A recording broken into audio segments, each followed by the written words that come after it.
before I met you, I had no idea how that even all works. So it's a simple tank that's installed under the sink. It's a 4-stage filter system that fits under, takes up, less than a half of one side of your, kitchen cabinet. Yeah, less than half.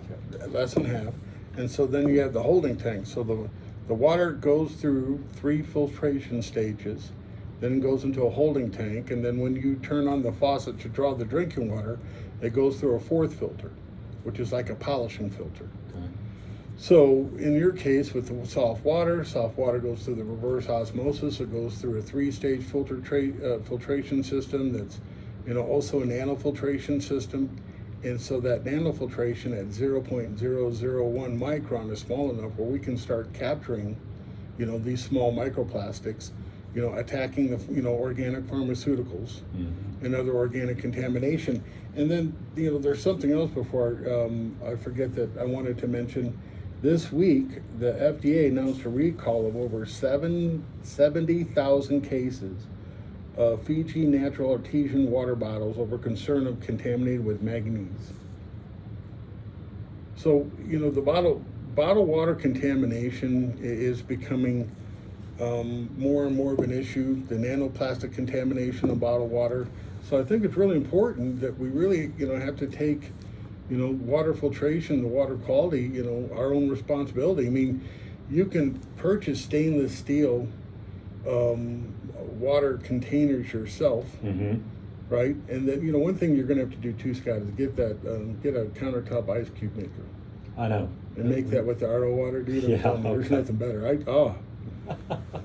That's What brand do you like for that? Hey, we'll give them a plug. KitchenAid. KitchenAid, yeah. all right. So QVC's got a good one. QVC, yeah. I watch that a lot. Yeah, call Colleen because she buys. Yeah. Okay. He's got a good app for that. Yes, people. So one of the things that in the story, regarding the FDA in 70,000 cases of bottled water being recalled. Not too long ago, basically they tested 3 major brands of bottled water and found, the nanoplastics, where scientists even said in the article, in the story, the video article, that they weren't going to drink bottled water anymore.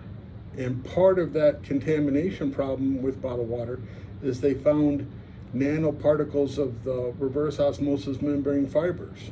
And so remember, I called out the bottled water industry and I said, when you see fibers as part of the contamination issue, it's because of the manufacturing process. So here's something that it's very factual that we have to deal with, and we're dealing with right now. One was we have a microplastic problem in water. The particles are so small that they're penetrating the cellular, structure of our bodies, are getting into blood clots, and then we talked last week about, let's talk about the heart and the hardening of the arteries, and then plaque buildup, and there's that's calcium. Sure. And calcium, that builds up and causes clots in the arteries, especially around the heart, can come from hard water. Well, even your carotid arteries. I mean, there's a test called a calcium score. Correct. That they do.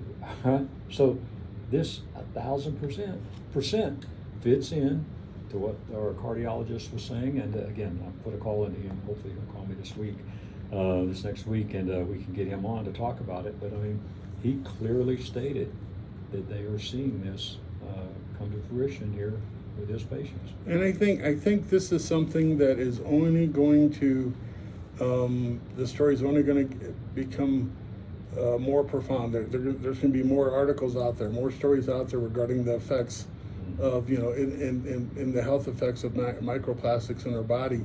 But it's basically going to be because it's in our food and it's in our water supply. So whatever we use to water our plants, to water the animals that that are grown on farms, from livestock to poultry to pork to beef to wild game, is all going to be affected. And Paul, this is something that's so, I know we're, high prices everywhere, and I know everybody's trying to spend their money wisely, but I'm telling you, when you look at the prices of bottled water today, I think Victoria said like a case of Dasani of 24 bottles, like $7 now. So, I mean, if you look at what it costs for a point of use reverse osmosis system, You got a family of 4 or 5, 6, whatever. and Yeah, you're the buying system for- it pays Dude, for itself.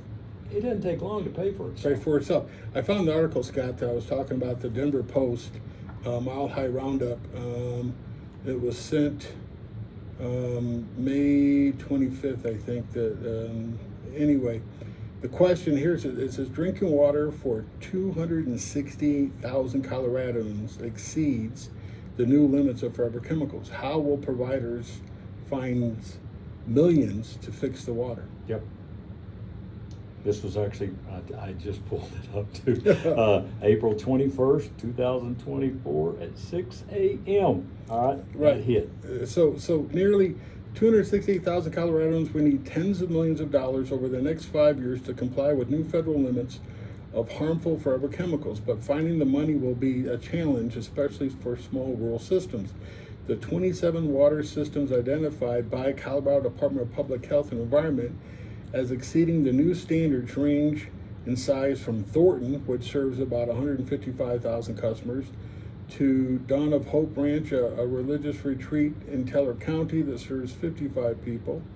Anyway, long of it short, these new standards that they have for the PFAS contamination, back to what we said earlier, in order to treat water on a large scale, you're going to have an obscene filtration setup in the filter media. And then and that filter media, is not going to be able to filter millions of gallons of water. It's impossible. One of the things, in a side note, that really get me is these internet companies that people talk to. Internet, never trust anybody selling water filters online or over the telephone. You definitely want to have that, let's do the water test, see what the water quality is. I was at a house this morning and tested the water out in Bennett, and they called because the kids are getting skin irritations, eczema, skin issues, and it's high chlorine content. And I showed them, I did the hot water test, and there it is. Levels that would be as equal to, if we needed to disinfect a swimming pool, that's the levels of chlorine content. But I want to point it out in the hot water because that's where we take our baths, right? We wash our clothes.